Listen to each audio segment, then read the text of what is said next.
Hey everybody, the Reswearel here, and welcome back to more of Ace Attorney Investigations, Miles Edgeworth. Okay. So I don't really know what happened. I know that we got to the end of the first day, I suppose. Or like the first quarter of this case. I always want to say trial, but they're not trials. So, what is to become of the trial in the Cadopian Embassy staff member's murder? Or into? Indeed, since both the suspect and the prosecutor are now dead. Well, the finger snap, the case will be dismissed. In other words, the trial ends here prematurely. Huh, looks like you'll have to wait just a bit longer for your big debut. I suppose it can't be helped. The evidence for this trial will be transferred to you in a little while. So, what do you think about the murder of the Cadopian Embassy staff member? And the murders of Mr. Faraday and Mr. Rell. What an outrageous circus it has all become. That Faraday brought it all upon himself with his naivete. An outrageous circus. Right, sir. I grow weary of this topic.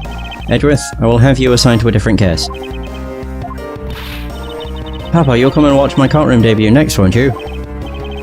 I'll consider it. Sir, if I may, please allow me to continue my investigation. Whatever for? I know that there is already a suspect in the murder of Mr. Faraday and Mr. Rell. However, there is not enough evidence to prove that it was he who committed the crime. I'd like to continue investigating in order to find the perfect proof of his guilt. The perfect proof? Don't make me laugh.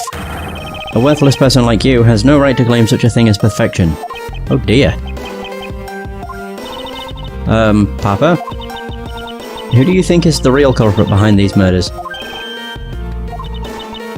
Miles and I were competing to see who can find the real killer first.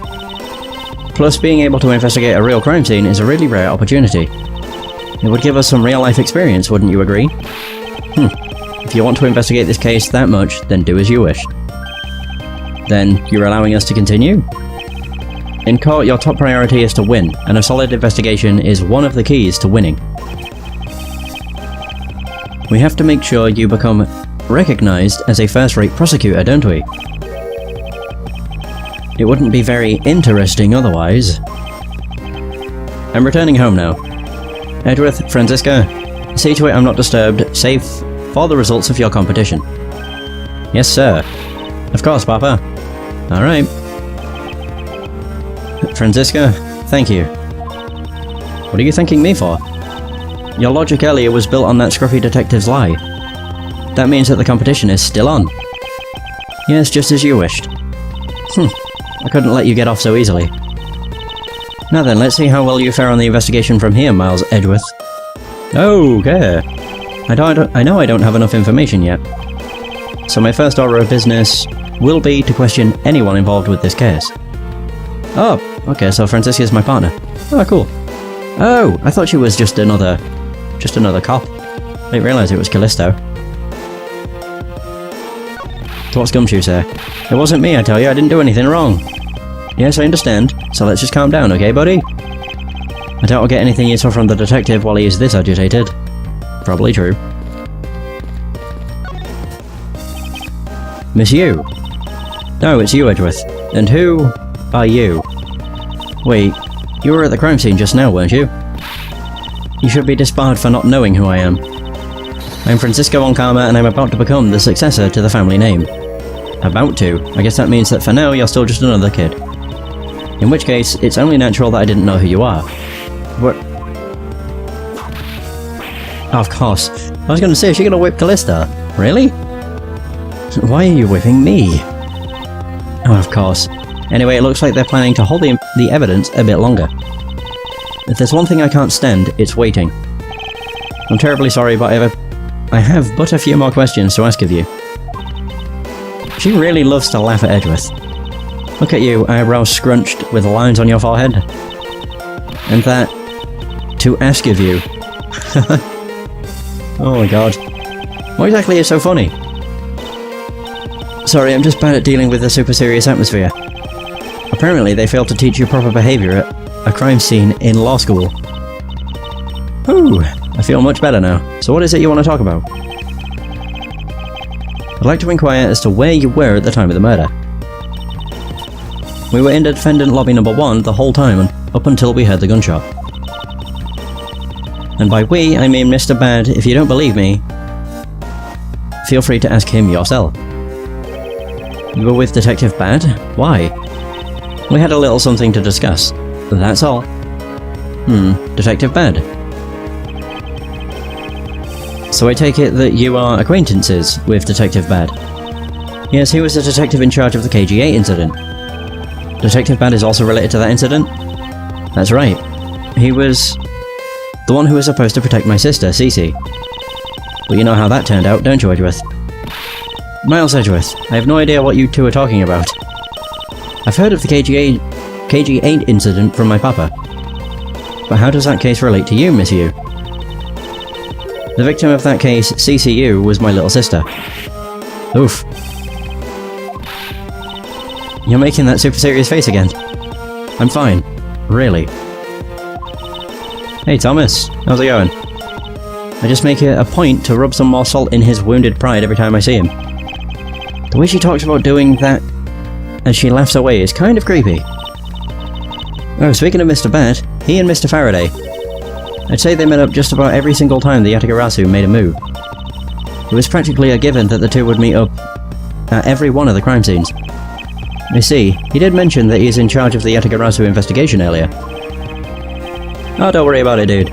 Just been able to stop by is appreciated, so it's fine. Maybe I should ask her what she knows about the Yatagarasu in more detail. Oh, whoa, okay. Time of the murder. You claim that at the time of the murder you were with Detective Bad. But don't you lawyers usually discuss the trial with your clients during the recess? We do, and that's what I was planning to do. But Mr. Faraday was being rather threatening and he dragged Mr. Rel away. After that, Mr. Bad came into lobby number 1, so we just stayed there and talked. And what did you talk with Detective Bad about? Nothing interesting, I just insulted him some. Talked about how the trial was going and then I insulted him some more. Bloody. When she's not laughing, her mouth seemingly spews nothing but insults. Anyway, Mr. Bad and I were in defendant lobby number 1 when the murders occurred. So I really can't tell you anything about the hallway or lobby number 2. I see. Mackerel. I'd like to ask you a few questions about your client, Mr. Mackerel. Now, your client first claimed to be the Yatagarasu, is that correct? Yeah. Once I heard that it was the Yatagarasu that had made off with the evidence from KG8, I began to ask Mr. Rel all sorts of questions, but to no avail. Turns out Mr. Rel was not the Yatagarasu. He had just made that up. You don't say. He made it up. Mr. Rel's crime was caught on tape by the security cameras. But there is no footage of him sneaking into the Cadopian embassy itself. Hold on for just 1 second. Didn't you mean to say that you knew that he was not the real Yatagarasu? And that he was just another cold-blooded killer? And you were ready to defend him? Yes, that's right. I see. So a defense lawyer is actually just someone whose job is to cover for criminals. That's why defense lawyers are so detestable. But they are no match for us Von Karmas. Well, you haven't met Phoenix Wright at this point in time. I don't believe it, you're serious. Why don't you save that face for something really worth being serious about? And Edgeworth, do you remember what I said earlier? I have my own agenda. I'm still on the hunt for leads regarding the KG8 incident, alright? And for that, you have not a single qualm about defending a known killer.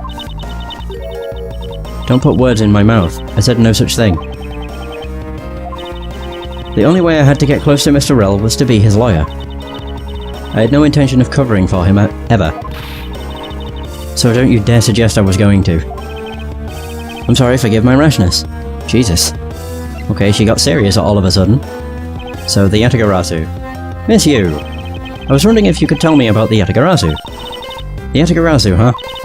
I don't really know much about that character myself, but I do get a lot of consultation requests from companies to defend them. Requests from companies? The Yatagarasu isn't some petty thief out for money, you know. Alright then, perhaps the Yatagarasu is in the business of stealing people's lives. No, he steals information from corrupt companies and sells, or doesn't sell them, he outs them, essentially. At least I think that's what he does. Well, they do. We don't actually know the gender of them. You're not very funny or witty, are you, little Miss Von Karma? And... okay, Francisco, be careful about who you whip. Choose carefully, or we may get... of course, he got whipped. There, I chose carefully, just like you wanted. She hasn't actually laughed really hard yet, because when she does, her face changes, and it looks really weird. That just now was hilarious, little missy. Of course it was. What is wrong with these two women? Why does my pain give them delight? And, so in the end, what is the Yatagarasu? I have to say, I had never even heard of this thief when I was in Germany. The Yatagarasu deals in information, namely in digging out dirt about backroom dealings and the like of companies. The Yatagarasu is a vigilante who steals such info and then makes it public for all to see. Vigilante or not, this person sounds like just another criminal to me. I suppose you could put it that way too. But either way, I get a lot more clients now thanks to that thief. Sounds like Miss Yu is profiting nicely. Is that everything? I suppose I've gotten all I can out of Miss Yu. Should move on and speak with Detective Gumshoe now. Gumshoe! Oh, he's calmed down now. He looks so sad. Detective Gumshoe! Poor Edgeworth. He's always getting whipped. Although if you've got to feel sorry for anybody, it's Gumshoe. He has crappy wage, constantly gets whipped when Von Karma's nearby. He's just the butt end of everything. He's honestly the character I always feel sorry for. But he's also one of the most likeable characters too. It's you, pal, you're here. Wow, okay. Didn't waste any time. As am I. I don't think you needed to whip him to let him know that. I didn't do it, pal. I swear on my honor as a detective. I really didn't. Your words are useless. I place my trust only in the evidence, detective. Once the investigation is fully over, and should we find out that you are the killer, there will be no mercy to be had for you. Have a heart, pal. But you're not worried, right? After all, you have nothing to worry about, if you really are innocent, that is. That's right. Hey pal, go and do your perfect investigation, and get the real killer for me, will ya? I would have done so, even had you not requested me to, detective. Oh, motive for murder. Really? So you, Mr. Faraday, had a small meeting last week, did you? And what exactly did you do to make him so angry? I just asked Detective Bad the same thing myself, pal. Turns out he was mad at me because on my very first day as a detective, I reported in at my usual post instead of the Criminal Affairs Department. By the time I got down to Criminal Affairs, I was really, really late. And that's when he gave me that huge speech. I remember doing the same exact thing in elementary school. On the first day of school every year, I'd always wind up going to my old classroom. How pathetic for the detective to be compared to a mere schoolchild. Aww. During the recess. You claimed to be standing guard in front of the door to lobby number 2 during the recess. However, when did you receive the order to do so, and from whom? Earlier, around 3:20, and from Detective Bad, pal. Today's trial took a really crazy turn, so I was told to make sure nothing happened to Mr. Faraday. And yet, something did happen to him, correct? It looks like it was a total waste of manpower to assign you to guard duty. Ooh. Your words sting worse than your whip, pal. So it was Detective Bad who ordered him to stand guard, huh? Okay, the next step. Now then, Detective Gumshoe. Is there anything else you'd like to tell me? Nope, not a thing, pal. In that case, allow us to take a look at what you are carrying on your personage. Wait, you can't do that. There's nothing of any particular value here. Well, my handcuffs and badge were confiscated by Detective Bad, so, you know. What is that open envelope I see sticking out of your coat pocket? Ah, hands off, pal. Just show it to us already. Oh dear. Poor guy. Bonus. Annual bonus check within, $5 total, except there is no check inside. You've had your luck, now give it back, pal. It's my first bonus as a brand new detective. I just got it and cashed it today. I had literally no cash on me up until I did. You know? Ugh, so that envelope is really special to me. Now give it back. You don't need rubbish like this. Don't worry, we'll throw it away for you later. How could you? Oh, it was his first bonus, and it was $5. Okay, so now what happens? Right, but I need to take him in for questioning now. I think I've asked him just about everything I need to. No, wait, since he became a suspect, there is one piece of evidence I should reconfirm. Officer, I ask that you wait a second. I still have one thing I'd like to reconfirm with Detective Gumshoe. Understood, but please make it brief, sir. I want to hear it from the horse's mouth. I must confirm whether or not his testimony about when the crime occurred is the truth. Oh, I see. It's a book... Wait, why am I... Okay, I'm stood in front of Gumshoe. I want to talk to Gumshoe. I'm examining a bookshelf. What? What's this? Judge's Trial Exchange Log. It appears to be a journal where the various judges share their thoughts and ideas. The real daily lives of judges are laid out here on these pages. There's nothing about the court in here. It's just page after page of unrelated drivel. Judging by the content, they are very enthusiastic about the courthouse's daily menu. And it would appear that fried oysters are a favourite. I have no use for such foolish words from that foolishly foolish crowd. Someone please assure me that this is not the true state of this country's judiciary. Right, can I speak with Gumshoe? There we go. I don't want to examine a bookshelf. Right, so, we need to affirm that his testimony is still the same. You told me earlier that you heard no sound other than the gunshot out in the hallway. Is that correct? No mistake about it, pal. Then you are also claiming that no one passed through the hallway either. Is that also correct? Yep. Not even a single ant passed through that hall while I was on duty. You do realise that the lie you're telling is only making life more difficult for yourself. Huh? Oh. But it's true. I didn't see anyone go through the hallway, and I didn't hear anything else, pal. I bet the killer found a way to kill the two guys that's beyond what I can even imagine. So he intends to continue telling this ridiculous lie. But why would he do so, given the situation he's in? I believe a thorough investigation of the hallway in front of the defendant lobbies is in order. Okay. Oh, it's Kay. You! Oh my god, she just kicked Edgeworth.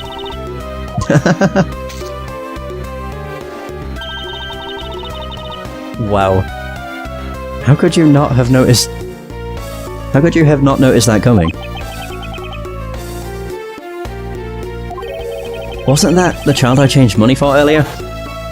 It definitely was. Thanks, that's exactly what I needed. I don't understand why it's not given her name. It's fairly obvious it's Kay. Kids can sometimes be so cruel. Looks like she dropped something. Swiss roll. Woo! Food. Maybe we should arrest the girl. She might turn out to be a valuable lead. I believe some sort of punishment may need to be dealt the next time we meet.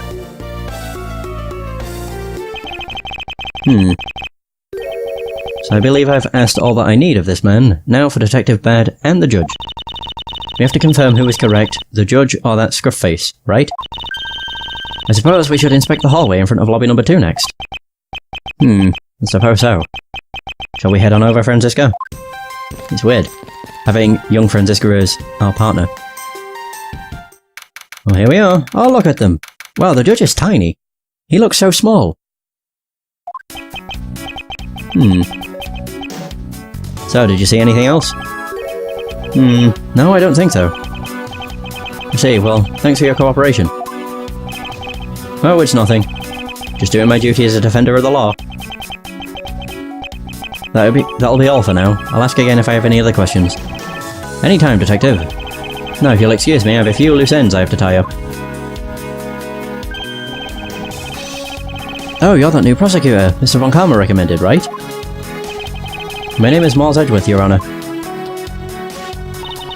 And I'm Manfred Von Karma's daughter, Franziska Von Karma. I'm set to become the successor to my genius father any day now, Your Honor. I see, Mr. New Prosecutor recommended by by Von Karma. I didn't even get to read the other. I bit my tongue. You're right, Your Honor. Please feel free to refer to me as just Miss Von Karma, Your Honor. As for him, just Edgeworth is fine. Apparently somebody doesn't feel that I'm worthy of a proper title. Very well then, I shall call you Miss Von Karma and Mr. Prosecutor Edgeworth. Your Honor, Mr. Edgeworth is fine, sir. Now, about your earlier testimony. Yes, what about it, Mr. Edgeworth? I would like to ask you a few questions about what exactly you saw. Alright. After all, it's my duty to clarify, my testimony is a defender of the law.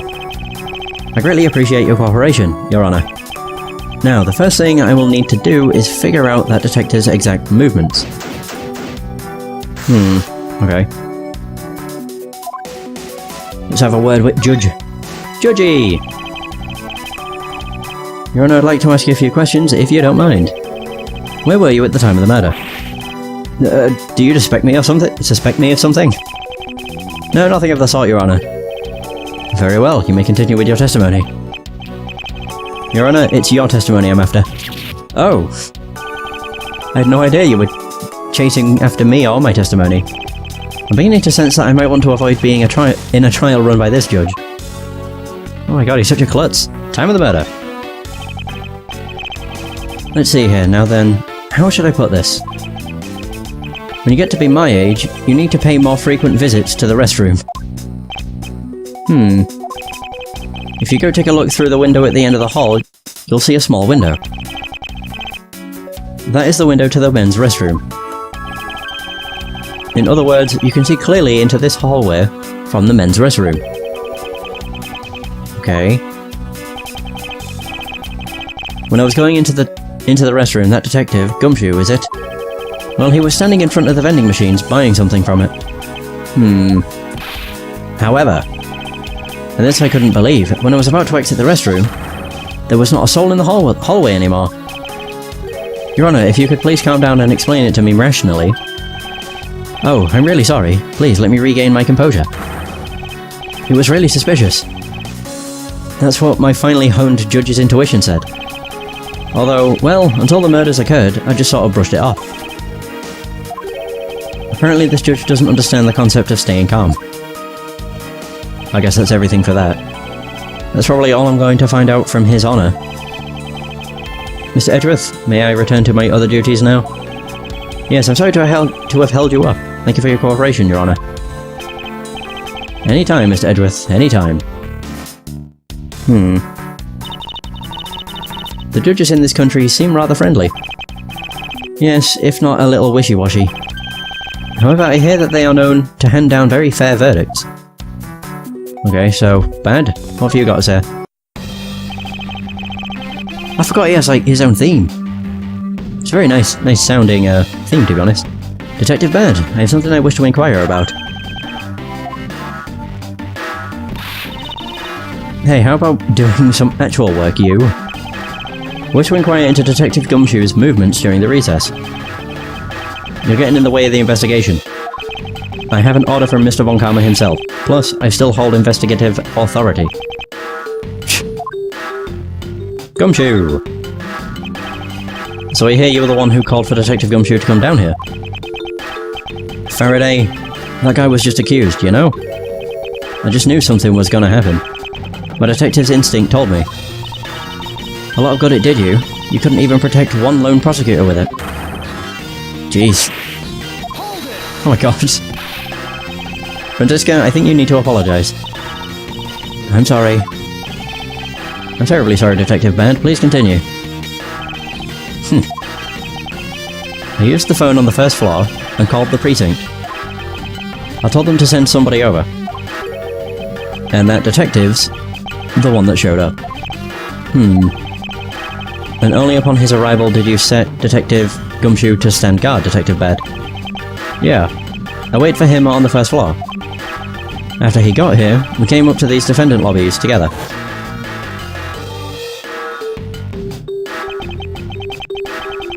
As we entered this hallway, we ran into you. She told us that Faraday was really mad, and that he dragged Rel off to lobby number 2 to have a word or something. And that Faraday had said to not let anyone interrupt them. So what choice did I have? All I could do was tell the big lug to stand guard outside.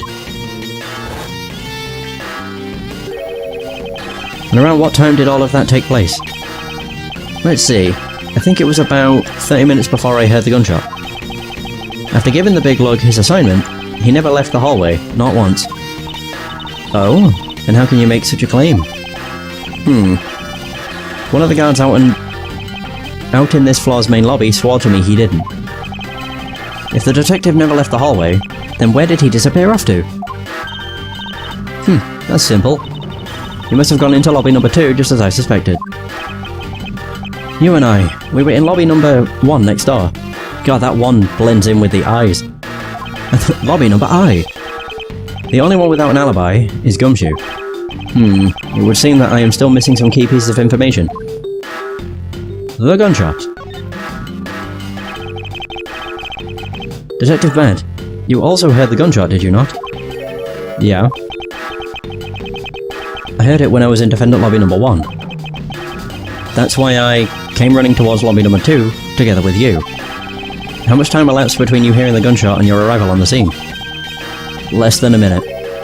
What were your movements upon hearing the gunshot? I grabbed the big lug, who was just walking around in the hall, and raced into lobby number 2. And that's when we discovered the bodies. In that order. That makes you the discoverer of the crime scene, right? Yeah, I guess it does, little miss. I am about to become a prosecutor very soon. You will treat me with the dignity I deserve, or else. Oh. You wave that thing around anymore, and I'll have you arrested for obstruction, little miss. You wouldn't dare. Just joking. I like Detective Bad. Detective Bad is really something if he can make Franziska behave. Are we about done? Is there anything else I should ask him about? Time he heard the gunshot, place. Situation around the gunshot, no, the time. I'd like for you to tell me the exact time you heard the gunshot. It was around the end of the recess, and the trial was about to start again. I think. He was supposed to make time for himself to transfer the evidence he was holding. But I got the sense he wasn't gonna show for the handoff. So I figured I should go get him, or he'd be late. And just as I thought that, bang! The sound of a gunshot hit my eardrums. So we heard the gunshot right before the trial was about to restart, huh? Okay. Are we done here? I don't have any time to waste. Oh, come on. All you're doing is standing in front of this door doing nothing.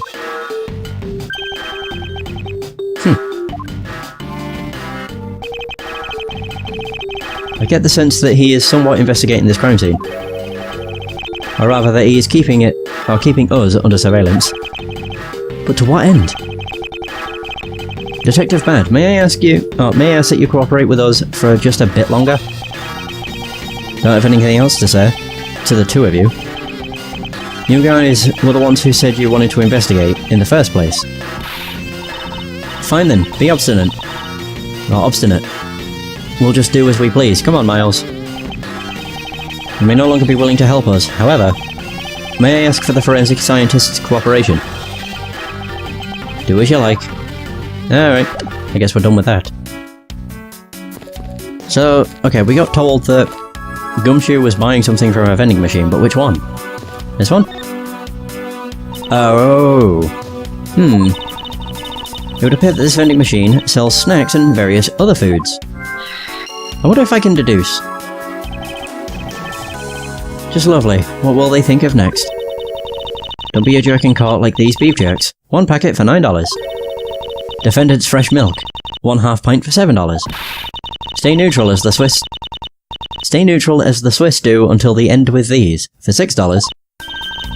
They're awfully overpriced. The lineup is simply awful. Period.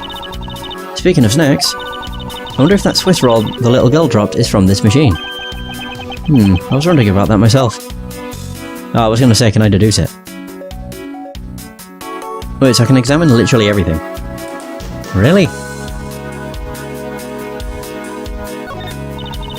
Stay neutral as the Swiss do until the end with these. The end of what? Well, I assume it means the end of the trial. Suppose this means that one should eat these during a recess. You can't eat during a trial, so I suppose the only time you can eat them is now. I wouldn't mind if you wanted to eat one now. They come in packs of 2 after all. We're in the middle of an investigation. Besides, I don't have $6 on me. If you want, we can pool our money and buy a pack together. If I have to split it with you, then I don't want it. Jesus. Wait, does this accept coins or just notes? Either way. I got some logic. What was the logic exactly? I can't remember what it was.